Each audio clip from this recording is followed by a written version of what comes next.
Greetings, Torah scholars. Welcome back to Advanced Judaism for Beginners, continuing on the topic of Mitzvat Yeshuv HaArets, the commandment of settling the land, Part 5. In this video, we'll continue with our quest in trying to understand the approach, the Shita of Satmar on Zionism. We already started to discuss the idea how much of anti-Zionist Rabbi Yoel Teitelbaum was, both politically and theologically, and we're going to continue on that topic in this video. Before that, I want to make an important introduction. When one studies the Torah, and I'm referring to the general studying of general Torah, let's say the 5 books of Moses. When one studies the Torah, you must understand it in its context. So, for example, when we read in the 5 books of Moses, in the story of Exodus, when God saves the Jews from the Egyptian slavery, so there in one of the description, when God saved the Jews, it says, Beyad chazaka venetuya, with a strong and stretched hand. God rescued the Jews with a strong hand. Now, of course, you cannot learn this literally, that God has a hand, and with that, he saved the Jews from Egypt. That's because there's a principle in Judaism that God has no image, no body, no image of a body. In fact, we don't have, it's forbidden to have any statues of God, any pictures of God. Of course, when you go to a synagogue, you will see none of that, as opposed to other religions, because it's an important fundamental principle in Judaism that God is all transcendent, and therefore he has no body. So when the Torah says that God saved with his stretched hand, it does not mean that literally. Rather, the Torah is teaching us something in figure of speech. In order for us to understand the might of God, the characteristic of gvura, of might, the Torah uses terminology that we can relate to. So that's why it says God used his hand. Again, so we should kind of relate to the characteristic of might that God has. And by us, with our hand, we use it, say, to move things, to hit things. So with that understanding that the hand by us represents strength, the Torah uses that to refer us to God. But of course, we cannot learn it in the literal sense. On the other hand, when we read, let's say, the story that God rescued the Jews from Egypt, that we must understand in the literal sense, meaning no one should come and say, oh, God really did not rescue the Jews. It's some sort of a metaphor, or it's something that was in the spiritual world, that God did not actually, no one can deny, you're not allowed, according to Torah, to deny the historic fact that the Jews indeed were rescued from Egypt. That must be learned literal. So we see from here that some parts of the Torah, we must not learn it literal, but of course there's truth to it, and we must understand what is the Torah teaching us. And some parts of the Torah, it's actual literal. So again, everything needs to be. Now, how do we know what to take literally and what not? For that, we need to understand the various principles of understanding and interpreting the Torah being taught to us by the sages. Now, after understanding this, that we need to take things in the Torah in context in order to see which parts are literal, which ones are not. And again, we need the help of the sages for that, of Chazal for that. Now, going to our topic, when we're asking let's understand the underlying shita. Shita literally means the approach. What is the underlying approach, view, perspective of Satmar? We need to be careful as we read the sources. Some things that Rabbi Yoel Teitelbaum said was, in his view, an absolute truth. And some things that he said, in his view, he was saying it being reactionary for that time, or for a specific purpose of that time. So again, as we're going to read soon, we're going to read shortly, the ideas that Rabbi Yoel Teitelbaum brings, some needs to be taken into context of the time, and some, it is an absolute truth. And again, the more you learn, the more you understand the nuance and the context. So now, what we'll be discussing this week. Last week, we mostly focused on Rabbi Yoel Teitelbaum, his first book, VeAl Moshe, which is, it's responding to Zionism in general. And what we said last week is, first of all, Rabbi Yoel Teitelbaum opposes any organized political movement to retake the land of Israel. That's because it's going against the 3 oaths of the Talmud. Additionally, we cannot preempt the Messiah, and we need to let that process happen the way God wants it to happen. Again, that was last week. Additionally, we said last week that Rabbi Yoel Teitelbaum has an issue with Zionism also, not just because it's inherent contradiction to the Messiah process, but also because of its secular characteristics. The majority of Zionism, at least in that time, were anti-religious. So again, this was discussed last week. This week, we're going to focus on Rabbi Yoel Teitelbaum's second book. He wrote many books, such as, for example, one of his masterpieces is Divrei Yoel, is a different commentary on the 5 books of Moses. So we did not discuss that, and we will not discuss it in this issue, in this topic. But his other writing was after the 6-day war, when he saw there was a great enthusiasm in the Jewish world and also outside the Jewish world about the nature of how Israel won its enemies in 6 days, and how it literally, I think it tripled its size, I think more even, 3.5, I think, tripled its size miraculously in 6 days. Now, by the way, militarily speaking, at that time, if there was a war between Israel and Egypt, the general anticipation is that Israel will win it, but it will take it about 3 weeks.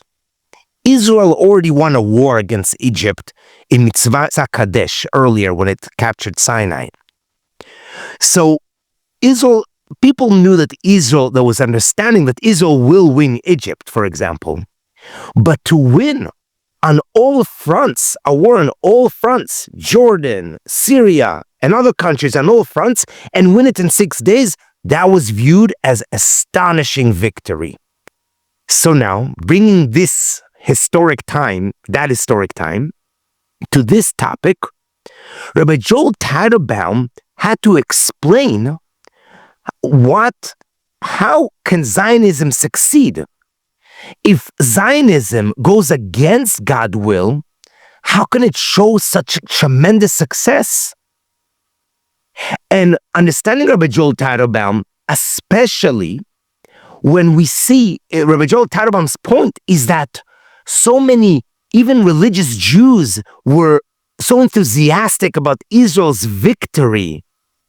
So Rabbi Yoel Teitelbaum had to defend his position and also try to, what he viewed, take away the enthusiasm from this secular movement.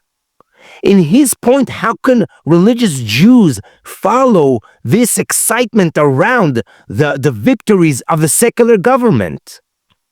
So on that, he wrote his sefer, his book, HaGeulah VeAl HaTemurah. Again, and also remember, Rabbi Yoel Teitelbaum rebuilding his community from the ashes of the Holocaust, he saw that his mission is to rebuild a community, and not just in the sense of a community, rebuild lives of Torah and Mitzvot, that were, unfortunately, so many lives and so many yeshivot and Jewish lives were taken away in the Holocaust, to rebuild that religious life. And when he sees so many religious Jews being excited from something that was done by secular Jews, he had to put a fight, and he had to make his argument in order to maintain and guard and allow to thrive his community and his worldview of trying to rebuild more and more people doing Torah and Mitzvot, living religious life after the Holocaust. So he had to explain theologically, how is it possible that Zionism could succeed so much? And also, again, to take away the excitement. People should not be excited by Ben Gurion, Levi Eshkol, and Menachem Begin. Now, again, for religious Zionism, as we will discuss later on, these figures are a fundamental part of the process of redemption. We'll get that later. But for Rabbi Yoel Teitelbaum's perspective, these are people that stood up they were not religious Jews, they were secular, and therefore there must be against the process of Mashiach and redemption. So he had to explain that. So to bring this all together, so the idea is that when we're going to read further into Rabbi Yoel Teitelbaum's Shita, his view, his approach, we need to understand that some elements of that approach is absolute. Some elements, he was doing it, again, being reactionary for that time to protect something. So we have to understand it in the context. So now we'll move to the next point. So indeed, Rabbi Yoel Teitelbaum needs to understand, needs to explain how can Zionism, that is so much against religious Judaism, how could it succeed after the 6-Day War? So for that, Rabbi Yoel Teitelbaum will have a fascinating idea, is that when we see miracles being done by something not religious, it must be that the source of it is something negative, satanic in its nature, coming from the Satan in its nature. Again, if we see a miracle being conducted by non-religious, someone who's not religious, who goes against the Torah and Mitzvot ways, the source must be a negative one. And Rabbi Yoel Teitelbaum brings an example. In the 5 books of Moses, the story of the golden calf when the Jews were in the desert. So there, the golden calf appeared to be something divine. In that way, it attracted the Jews to serve it and therefore perform idol worshiping and do a sin. And based on that, the Jews were punished in prolonging its time in the desert. So Rabbi Yoel Teitelbaum brings this idea, and actually these are other commentaries as well, bring the idea, Nachmanides bring that idea, that sometimes the Satan can appear itself as trying to serve something holy, but really the purpose of it is to cause the Jews to sin. And that was the case of the golden calf. The Jews at the time thought that they were doing something good, something holy, but really they were serving the idols. Now, Rabbi Yoel Teitelbaum, and we're going to bring this soon, brings this idea from the Sefer Duties of Heart, Chovat HaLevavot, brings that it's easy not to fall into a trap of idol worshiping when it comes from someone that completely serves the idols. So if someone completely serves the idols and he tries to convince me to serve the idols, I will not be convinced so fast. I will know. I will see the person. I'll know what his agenda is. However, the Duties of Heart brings the idea that sometimes idol worshiping can come from someone who has the appearance to you as someone religious, someone who represents the Torah, represents God, and that person will try to convince you to worship the idols, and you might fall for it. That's a harder challenge, not to fall for something like that. So, taking that idea, Rabbi Yoel Teitelbaum explains that when we see something that appears to be holy, wow, Jews in the Holy Land are retaking the holy city, are winning astonishing victory.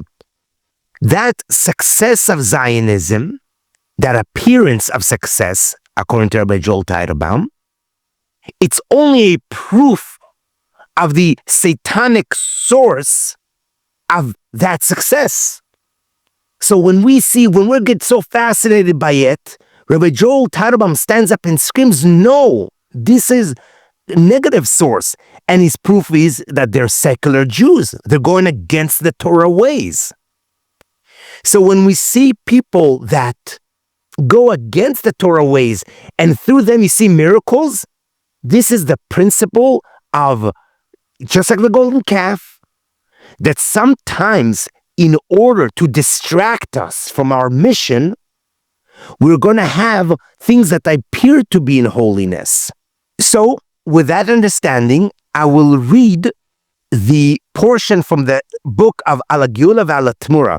And again, that title means on redemption and its exchange or its replacement.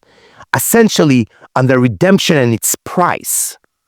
And the point there, Rabbi Yoel Teitelbaum argues, is, for example, in the golden calf, because of its sin, Jews prolonged their exile in the desert, and they prolonged their messianic time of entering the land. So Rabbi Yoel Teitelbaum is arguing that celebrating and participating in Zionism of that time, that's the price of prolonging the exile, God forbid. Okay, so I'm going to read this. Please excuse my translation. This book was not yet translated to English, so please bear with me. והאוי מכל המקובץ שכמו היה בחטא העגל שמירו כבוד יזבח בניסי סמך בהם רחמנא ליצלן.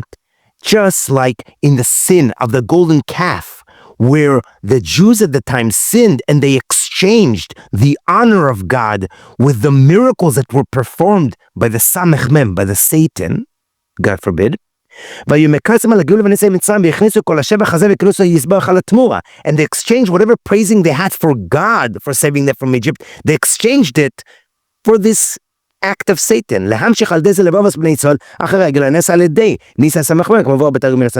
ועל ידי חטא היום הזה, המירו את גאולתנו, וניסח גאולתנו בעוונותינו הרבים, עד אשר יתוקן הפגם ועם חיירו שם החטא. And because of that sin, the exile was prolonged until they fixed it, until they fixed that sin, and they did repentance. כן, בעוונותינו הרבים קורא לנו עכשיו, שנסגר בכוח הסטרא אחר, והסמך בהם, לעשות צורך משונס בדמיון של ניסים והצלה, לסמוס עיני בני ישראל, להיות תמשכים אחרי המינים והקרופים בהצלחה ומדמן אוסם למצילים. So similarly, now, after the 6-day war, where people are being drawn to the appearance of miracles and the appearance savior of these heretics, Zionists, secular Zionists, these heretics, and people are following them and attributing to them as if they're the saviors of the Jews. And they're praising them. They're exchanging, instead of praising God, and let me add, praising the religious way of life, the Orthodox way of life, keeping Torah and Mitzvot, they're exchanging it with praising this secular government. This is prolonging the exile and withholds the redemption. May God have mercy on us. So, you see, indeed, what we read here, this is how Rabbi Yoel Teitelbaum explained the success of Zionism, that it comes from a satanic source to test us if we're going to follow God or follow the opposite ways, God forbid. And the punishment, God forbid, for that is going to be withholding the redemption. And again, this is why Rabbi Yoel Teitelbaum was very radical in his ways. He believed in it. He believed in this. And he was trying to save us, God forbid, from spending extra time in the exile. Now, one last point.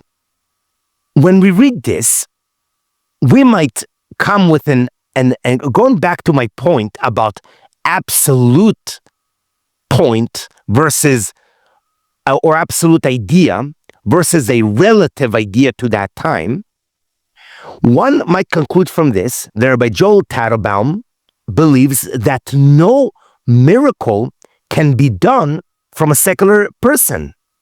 No miracle could be done. But no, we need to understand this in relative times. This was to take away the enthusiasm of people of that time. Now, why am I making that point? There's another fascinating historical story, and this is the last point we'll discuss today.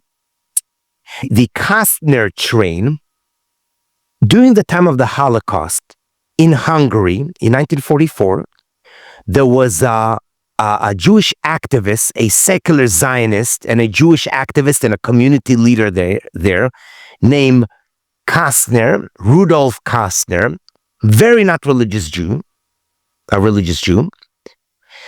very secular Jew. And he's a very controversial figure. Some people view him as a Nazi collaborator who, to save his own family and other Jewish leaders, he kept quiet about the Holocaust and collaborated with the Nazis collaborated with them to kind of manage the Jewish community and keep them quiet and calm to make life easier for the Nazis, to save his own family and various Jewish leaders. That's how some people view him.